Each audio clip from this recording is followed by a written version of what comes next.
ankle of my sock is... Well, it's in the right place. Feels wonky. Anyways, I was off yesterday. Yesterday was a chiropractor day. I woke up, so I had a kink in my back last, Thursday? I'm pretty sure it was. Pretty sure it was Thursday. And I do this thing where I, kind of rotate. I'll, lay on my back and with my arms out and kind of, rotate my legs side to side.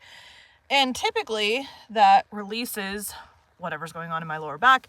I fell, on my tailbone a couple years ago. God, 15 years ago. Within a couple months of each other, maybe a year of each other, I had fallen twice on my tailbone. Didn't go anywhere or have anything done. So 3 years ago, went into a chiropractor, had x-rays done. And he was able to be like, hey, about 10 years ago, did you fall on your tailbone? I'm like, twice actually. Yeah. So both me and my husband, he does not have lower tailbone issues. His is all in his neck, but mine is in my neck and in my tailbone, or lower spine.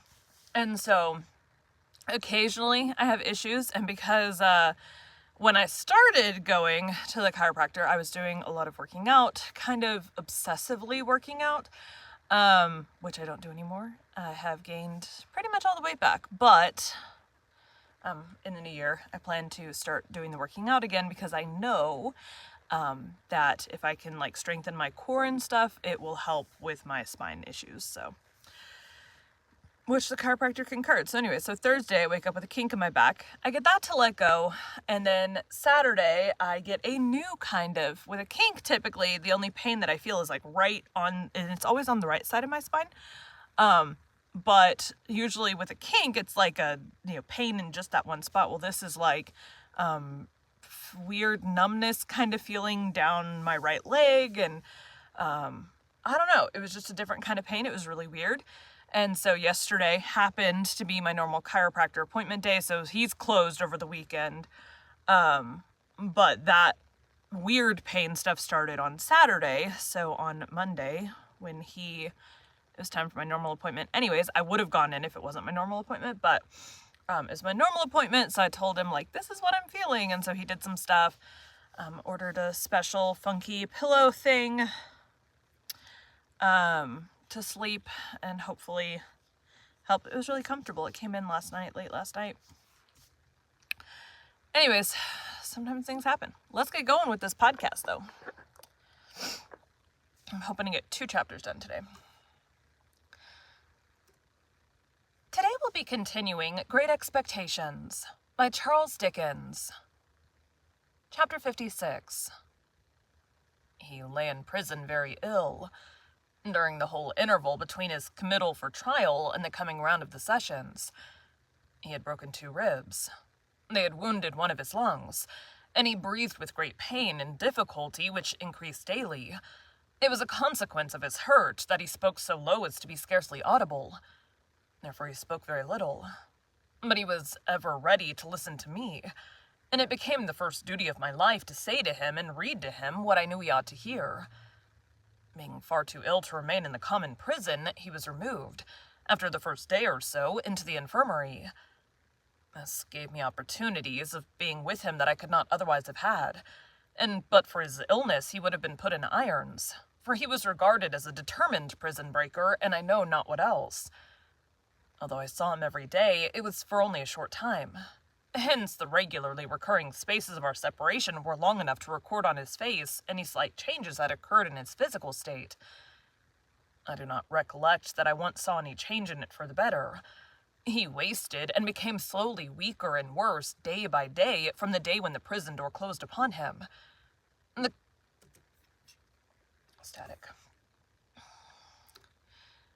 The kind of submission or resignation that he showed was that of a man who was tired out. I sometimes derived an impression from his manner or from a whispered word or two which escaped him, and he pondered over the question whether he might have been a better man under better circumstances. But he never justified himself by a hint tending that way, or tried to bend the past out of its eternal shape. It happened on 2 or 3 occasions in my presence that his desperate reputation was alluded to by one or other of the people in attendance on him. A smile crossed his face then, and he turned his eyes on me with a trustful look, as if he were confident that I had seen some small redeeming touch in him, even so long ago as when I was a little child.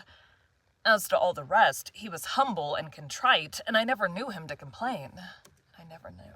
No, it's fine.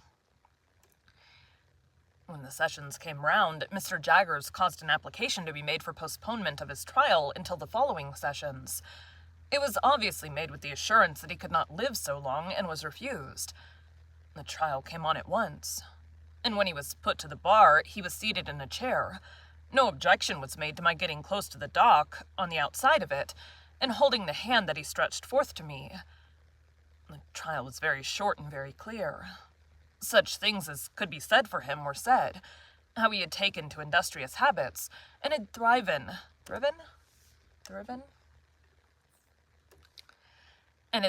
lawfully and reputably.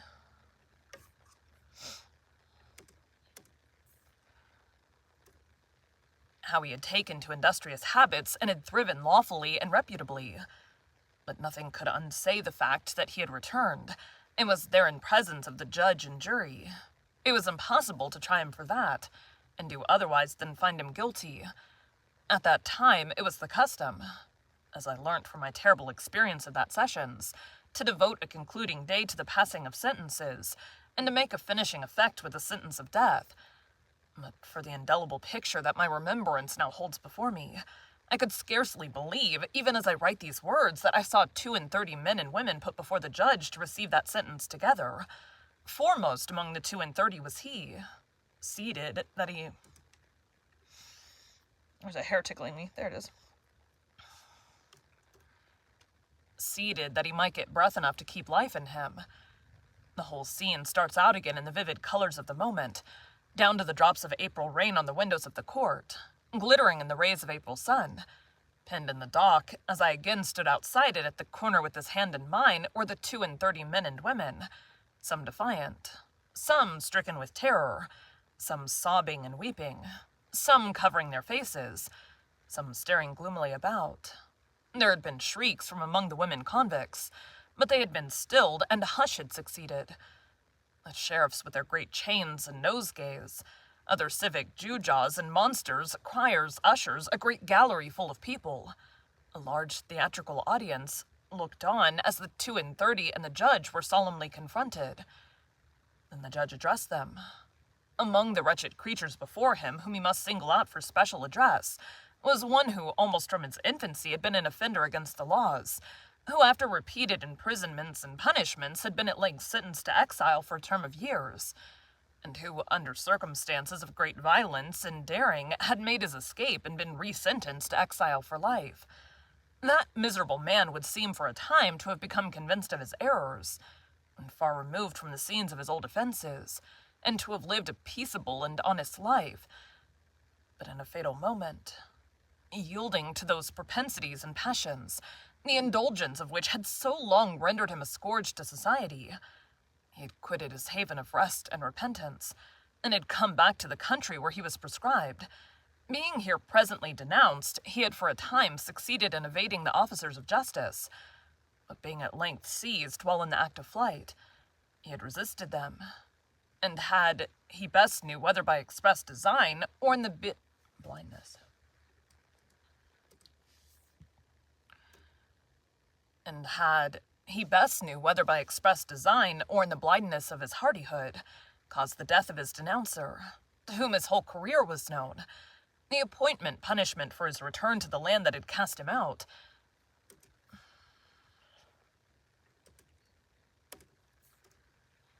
The appointed punishment for his return to the land that had cast him out, being death, and his case being this aggravated case, he must prepare himself to die.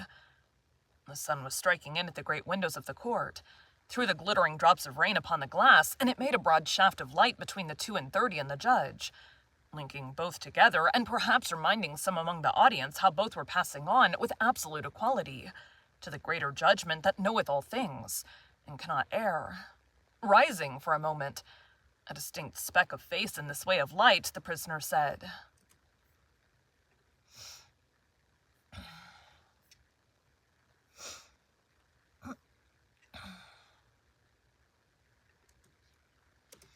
"You young. My lord, I received my sentence of death from the Almighty, but I bow to yours, and sat down again.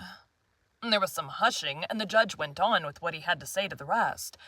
And then they were all formally doomed, and some of them were supported out, and some of them sauntered out with a haggard look of bravery, and a few nodded to the gallery, and 2 or 3 shook hands, and others went out chewing the fragments of herb they had taken from the sweet herbs lying about. He went last of all, because of having to be helped from his chair, and to go very slowly, and he held my hand while all the others were removed, and while the audience got up, putting their dresses right, as they might at church or elsewhere, and pointed down at this criminal or at that, and most of all at him and me. I earnestly hoped and prayed that he might die before the recorder's report was made, but in the dread of his lingering on, I began that night to write out a petition to the Home Secretary of State, setting forth my knowledge of him and how it was that he had come back for my sake. I wrote it as fervently and pathetically as I could, and when I had finished it and sent it in, I wrote out other petitions to such men in authority as I hoped were the most merciful, and drew up one to the Crown itself. For several days and nights after he was sentenced, I took no rest except when I fell asleep in my chair, but was wholly absorbed in these appeals. And after I had sent them in, I could not keep away from the places where they were, but felt as if they were more hopeful and less desperate when I was near them.